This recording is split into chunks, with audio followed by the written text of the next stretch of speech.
Samarcande est l'une des plus anciennes villes au monde et sans doute la plus célèbre de l'Ouzbékistan moderne.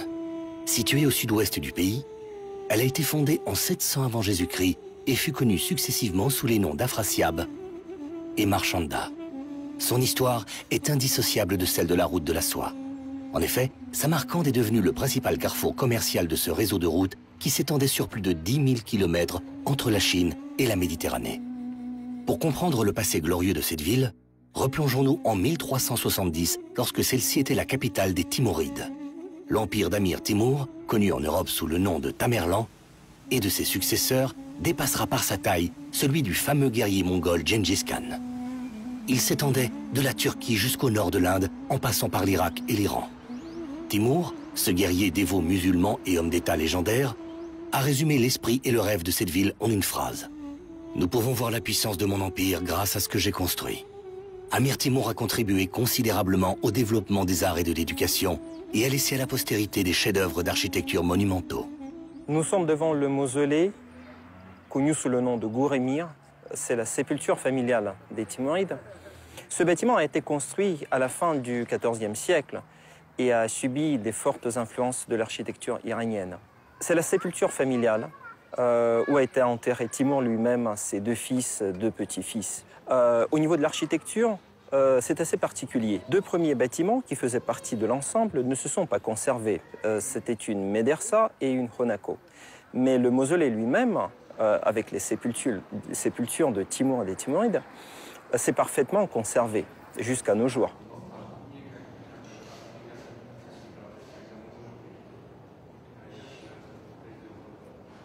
C'était un homme qui avait également formulé des conseils très précieux concernant la gestion de l'État, concernant les principes du gouvernement. Et cet héritage n'est pas oublié aujourd'hui. Grâce à la route de la soie, l'histoire a placé Samarcande à l'origine de plusieurs métiers artisanaux. Parmi les métiers rares qui y ont vu le jour, une place importante revient à la production du papier dit de soie. Ce papier fabriqué ici depuis le 8e siècle est réputé comme étant l'un des plus lisses et des plus résistants. La famille de Monsieur Zarif a voulu récupérer la tradition séculaire de sa fabrication. Une vraie défense du savoir-faire et du patrimoine de la ville. Ici, à Samarcande, nous avons découvert les secrets de la fabrication du papier. On utilise la même méthode qu'au 8e siècle. Pendant plus de 200 ans, personne n'a pu travailler ici. La restauration a eu lieu après les années 1990, lorsqu'un artisan a décidé de rétablir les secrets de la production de ce papier. Ensuite, les gens ont recommencé à travailler dans cet atelier. Ce papier est fait à partir de tiges de mûrier qui sont nettoyées, bouillies et ensuite séchées. Après l'écrasement des feuilles, on les mêle en l'eau, puis on filtre de cette manière dans un cadre. C'est un cadre normal, dont la taille est de 50 cm. Il existe aussi des grands, mais également des petits cadres. Ensuite, lorsque l'eau ressort, on obtient du papier que l'on extrait du cadre. Voici. C'est une feuille de papier. On superpose les feuilles en les séparant avec une pièce de tissu en coton, une feuille de papier, une pièce de coton et ainsi de suite. On dépose 500 feuilles et ensuite on presse. Les visiteurs de l'atelier peuvent ainsi assister à toutes les étapes du processus de production, comme la presse ou le polissage du papier.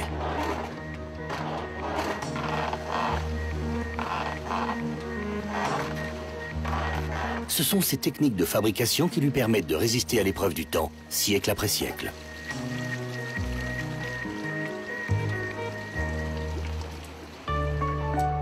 Un autre trésor hérité de la route de la soie est le tapis de Samarcande. Tisser un tapis ne s'improvise pas. La méthode est le fruit du labeur et de la créativité de générations d'artisans. Tous les tapis sont fabriqués de façon artisanale. Même les fils en soie sont colorés manuellement et exclusivement par des colorants naturels. De l'écorce de noix, des pelures de grenade et des tiges d'asperges.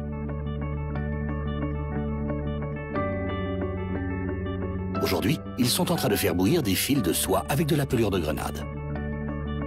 Un vrai sauna pour l'ouvrier.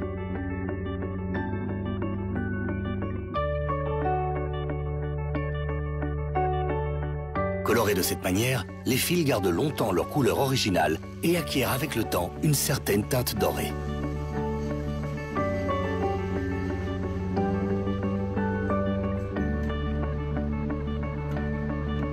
Ici, plus de 40 collaboratrices mettent en place la créativité séculaire de Samarcande. Un travail exigeant et méticuleux.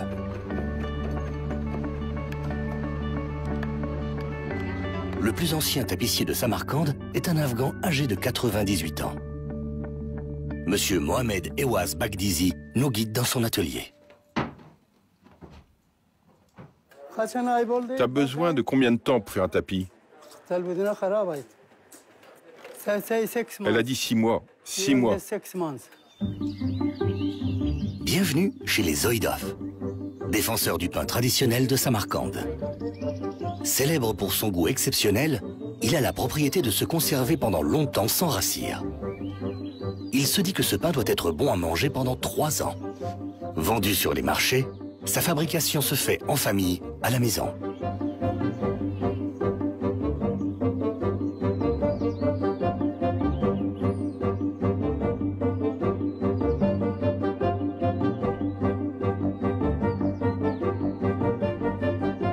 Madame Zoïdov s'occupe du pétrissage de la pâte, de sa mise en forme et de son décor avec l'aide de sa belle-fille. Celle-ci porte une robe typique brodée d'or car elle vient juste de se marier. De son côté, Monsieur Zoïdov se charge de la cuisson dans son four traditionnel. Il effectue bien des acrobaties pour placer une quarantaine de pains contre le mur du four. En Ouzbékistan, les boulangers doivent aussi être des sportifs.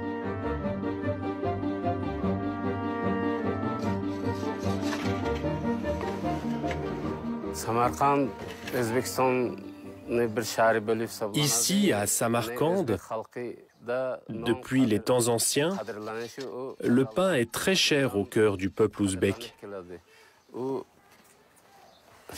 Le pain est l'aliment le plus important parmi tous les aliments que l'on peut mettre à table. Le pain est la toute première chose que l'on apporte lorsque l'on dresse la table. Tous les jours, le pain est transporté par le fils aîné des Zoïdov vers le marché.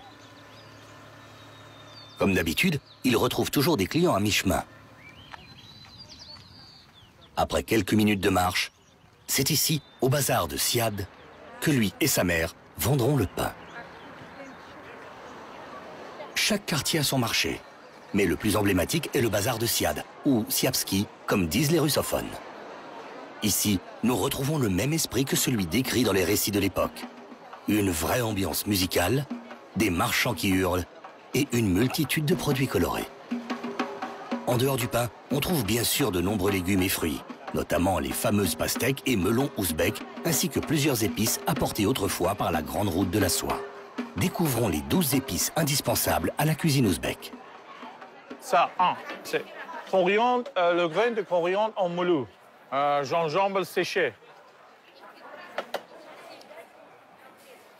paprika doux, piment rouge piquant. Attention, ça, curcuma, c'est très bien pour la respiration. Aneth séchée.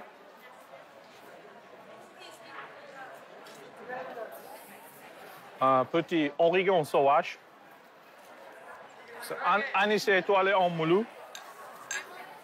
On ça, basilic rouge-violette, Samarcande. Petit cumin. S'il vous plaît. Ce mélange est un vrai régal pour les yeux, l'odorat et le palais.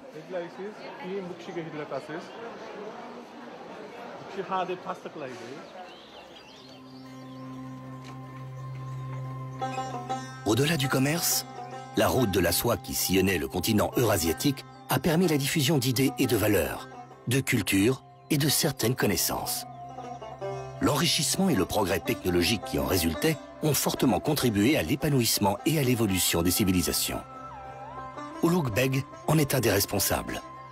Si Amir Timur est réputé pour ses conquêtes et constructions, son petit-fils Ulugh Beg a été reconnu comme savant et astronome.